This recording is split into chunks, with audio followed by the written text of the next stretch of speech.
Number 1. Emilio Aguinaldo.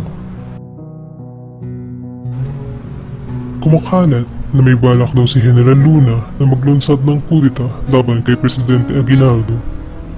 Ika-4 ng Hunyo 1899, isang telegrama ang ipinadala ni Presidente Emilio Aguinaldo kay General Juan Luna.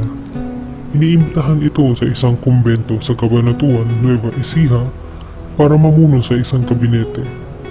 Lumakad papuntang Cabanatuan si General Luna kasama ang 25 na sundalo, Colonel Francisco Roman at Kapitan Eduardo Rusca.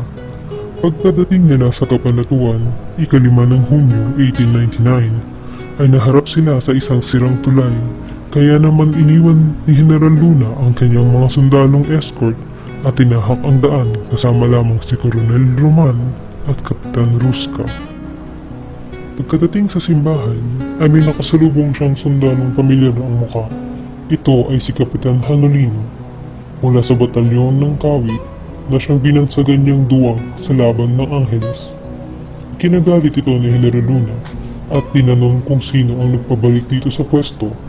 Nang sabihin nitong ang nasa itaas ay dali-dali umakyat si General Luna. Mula doon si Presidente Aguinaldo at ang inabutan lamang niya ay si Buen Camino. Hindi na daw siya kakausapin ni Aguinaldo, sabi nito. Nagalit si Luna at nagsigawan sila ni Buen Camino. Maya-maya ay nakarinig ito ng putok ng baril. Pumanaog ito at tinanong si Hanolino sino ang nagpaputok. Ngayon ay kumbinsido na akong hindi kayo marunong humawak ng baril. Bigla siyang tinaga ni Hanolino at sinundan na ng mga tauhan nito ang pagbaril at pagsaksak sa general.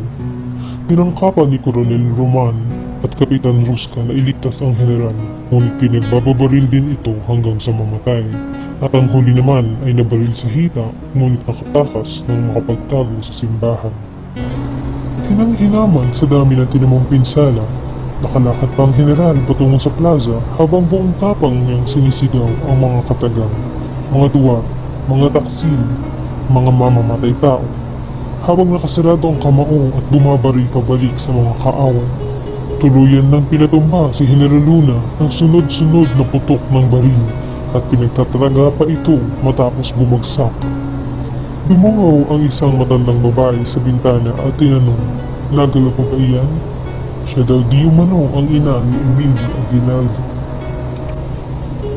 Walang paglilitis, parusa na ipinatong sa mga pumatay kay General Luna.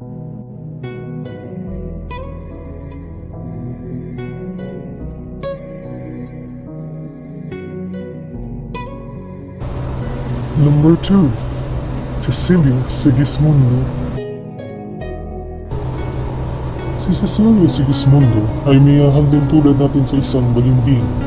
Nagtrabaho siya bilang isang pulis sa ilalim ng mga Espanyol, ngunit bumaliktad ito para makisapi sa katipunan. Naatasan itong maging isang korporal at tagahatid ng mensahe sa ilalim ni Major Nazario. Sa panahong kasalukuyang nagtatago si Aguinaldo sa palanan ng Isabela, ay inatasan nito si Sigismundo na magdala ng importanteng sulat upang humingi ng karagdagang hukbo at tulong sa mga pinamumunuan nito. Subalit sa loob ng humigit kumulang isang buong pagtahak nito ng daan para ihatid ang mensahe, sumuko si Sigismundo sa mga Amerikano sa bayan ng Pantabagan, Nueva Ecija sa pangakong posisyon sa Philippine Army at $300 na pabuya ay isiniwalat nito ang kinaroroonan ni Aguinaldo kay General Frederick Funston. Bagamat sabi ni Aguinaldo ay sa pilitang kinuhaan ng impormasyon si Sigismundo, ito naman ay pinabulaanan ng opisyales ni Funston na sinabing kusang loob itong magbigay ng impormasyon matapos mabusog at walang anumang torture na nangyari. Ito ay ang bahay kung saan nahuli si Aguinaldo, Marso 1901. Ang lalaking nakaputing Amerikano na nakasombrero ay si Lazaro Segovia at ang iba naman ay ang mga makabebes. Naipagdiwan pa ni Aguinaldo ang kanyang kaarawan noong nakaraang araw bago mangyari ang paglusob. Ang litrato sa kanan ay si General Frederick Funston at ang litrato sa kaliwa naman ay nakaupo sa gitna si Funston kasama ang kanyang grupo ng mga sundalo na nasa likuran. Nagpanggap si Funston bilang bilanggo kasama ang 80 na makabebe. Nagmarcha sila patungo sa punong tanggapan ng mga rebeldeng pinuno at Pangulong Aguinaldo. Pinasok nila at pinaputukan ng mga bantay ni Aguinaldo at nang mahuli ito ay sinabing hindi ba ito'y biro? Number 3. Juan Gallo. Si Juan Gallo ay isang guro. Isa siya sa mga contingent na grupo na pinadala para labanan ang mga Amerikano sa Caloocan. Ngunit kinalaunan ay nakialyansa ang mga ito sa mga Amerikano.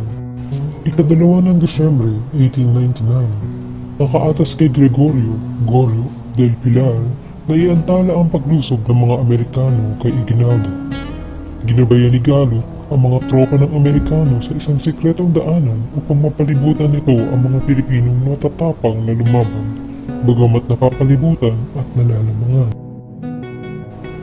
Sa 60 Pilipinong sundalo, 8 lamang ang nakaligtas. Kasamang namatay sa mga ito si Del Pilar na tinamaan ng bala sa leeg habang inuutusan ng mga taong nito na patuloy na lumaban. Number 4. Apolinario Alcoitas. Isa sa pinakamalalang trahedya na nangyari sa panahon ng Rebolusyon ay ang pagkamatay ng isa sa pinuno ng Katipunan na si Pantaleon Villegas, alias Leon Quilat, na ang ibig sabihin ay mabilis na parang kidlat. Tubong Negros Oriental si Villegas. Siya ay inatas ni Aguinaldo na mamuna sa pag-aalsa sa Cebu sa darating na 8 ng Abril 1898, Biyernes Santo.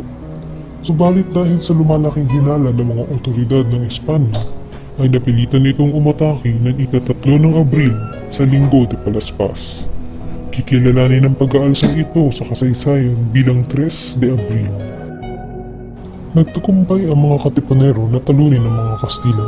Gayunpaman, ang mga reinforcements ng kalaban mula sa Manila ay nagpersa kay Villegas na lumikas muna at magtago sa bayan ng Carcar. 7 ng Abril 1898. Sa takot, nagantihan sila ng mga Espanyol dahil sa pagtatago ng revolusyonaryo. Nagpulong ang mga pinuno ng bayan sa pamumuno ni Florencio Noel at Father Francisco Blanco. Nagplano sila na patayin si Villegas. At ang gagawa ng pagpatay ay walang iba kundi ang personal assistant ni Villegas na si Apolinario Alcoitas. 8 ng Abril 1898, habang mahimbing na natutulog sa kanyang silid matapos painumin ng alak ng mga mapaglindang na pinuno ng bayan, ay pinagsasasaksak at pinaghahampas ni Alcoitas kasama ng iba pa si Villegas. Number 5. Miguel Vicos at Pedro Becbec. Tagumpay sa pag-aalsa laban sa mga Espanyol at naging gobernador ng Ilocos Sur. Dahil sa pangamba sa lumalago nitong impluensya, kapangyarihan at pakikipag-alyansa nito sa mga Briton, mga naninirahan sa Maynila at kalaban ng Espanya noong panahong iyon, ay minabuti ng mga Espanyol na ipapatay ito. Maraming espekulasyon ukol sa motibo ng pagpatay ng dalawang ito kay Silang. Si Vicos di Umano ay may naitatagong galit sa kaibigan, habang si Becbec naman ay sinuhulan ng malaking pabuya upang patayin si Silang. Ano man ang motibo nitong dalawa, ay naitulak nito sila na puntahan si Silang sa kanyang headquarters sa Vigan at barilin ito habang nakatalikod. Bilang kapalit ng pagpatay sa kanilang kaibigan, ginawalan si Vicos ng monumento ng isang aso ng mga Espanyol sa Bantay, Ilocos Sur para sa kanyang katapatan.